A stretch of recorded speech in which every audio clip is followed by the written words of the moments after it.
বাংলাদেশে দেখুন একবার, আরে বাংলাদেশের কাটা তারার বেড়া শুধু আলাদা দেশ হয়ে গেল।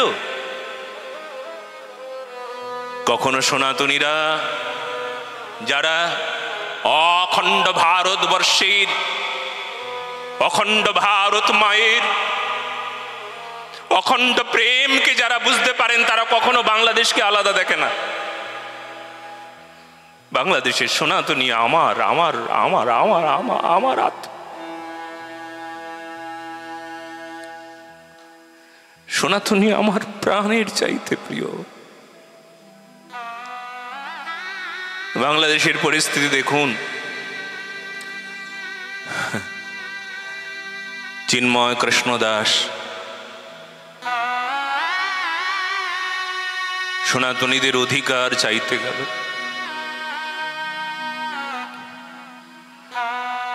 গেল, অধিকার, তারে দেওয়া হলো কারাগার।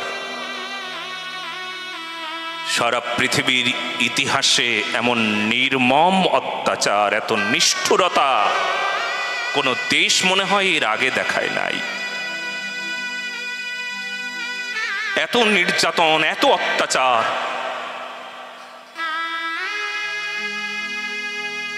যারা উপদেষ্টা প্রধান,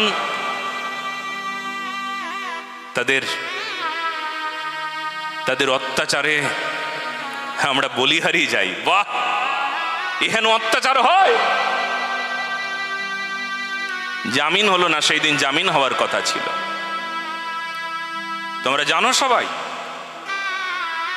একটা দল তৈরি করে সেখানে জেলখানায় যাওয়া হয়েছিল, আর সেখানে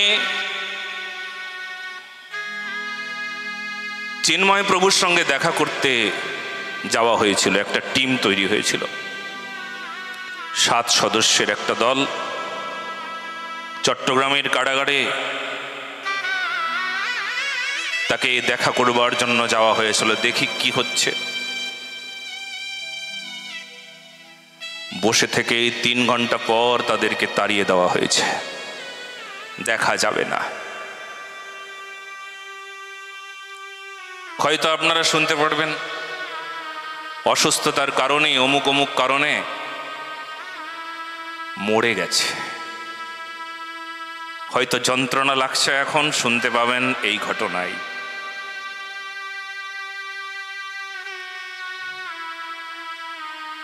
সনাতনীরা তবুও চুপ, তাদের মুখে কোনো কথা নাই। পশ্চিমবঙ্গের মানুষদের অবস্থা ঠিক এই প্রকারই পরিণতি হতে চলেছে, আপনারা সবাই জানেন। নিজেদের ধর্ম রক্ষা আপনারা করতে পারেন কিনা নিজেরাই জানেন।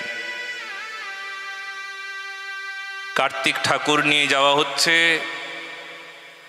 এই পথ দিয়ে যাওয়া যাবে না, তোমরা ঘুরে 5 কিলোমিটার ঘুরে তারপর তোমরা যাও, আমাদের এই সামন দিয়ে যাওয়া যাবে না।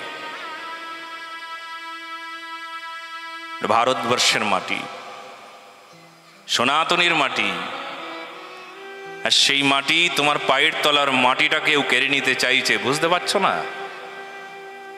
এখনো সংঘবদ্ধ হওয়ার সময়, তোমরা এখনো নিজেদের কথা ভাবতে এখনো শুরু করো নাই, এখনো ধর্ম রক্ষার কথা ভাবো নাই। চিন্ময় কৃষ্ণ প্রভু তো নিজের জীবনকে সমর্পণই করে দিল, সারা পৃথিবীকে কাঁপিয়ে দিল, বুঝিয়ে দিল, এবার তোমরা এক হও। বাংলাদেশের প্রতিটি সনাতনীকে বলছি, আবার ফিরে আসতে হবে পূর্ব অবস্থায়। সবাই সংঘবদ্ধ হয়ে রাস্তায় নামতে হবে। জেলখানার সামনে, চট্টগ্রামের সেই জেলখানার সামনে লক্ষ লক্ষ সনাতনী এক হতে হবে। আবার শুরু হয়ে যাবে, আবার ভয়ঙ্কর আন্দোলন করতে হবে সকল সনাতনীকে। শুধু বাংলাদেশের কয়েক লক্ষ সনাতনী নয়, কয়েক কোটি সনাতনী নয়, আর সারা পৃথিবীতে এমন কঠিন কঠোর আন্দোলন করতে হবে ধর্ম রক্ষায়। সকল সনাতনীরা সক্রিয় হতে হবে, নিষ্ক্রিয় হলে চলবে না।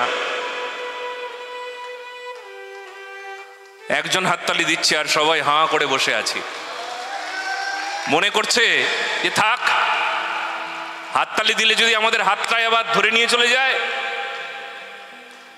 সমর্থন করতে পারি আমরা। জয় সত্য সনাতন ধর্ম কি।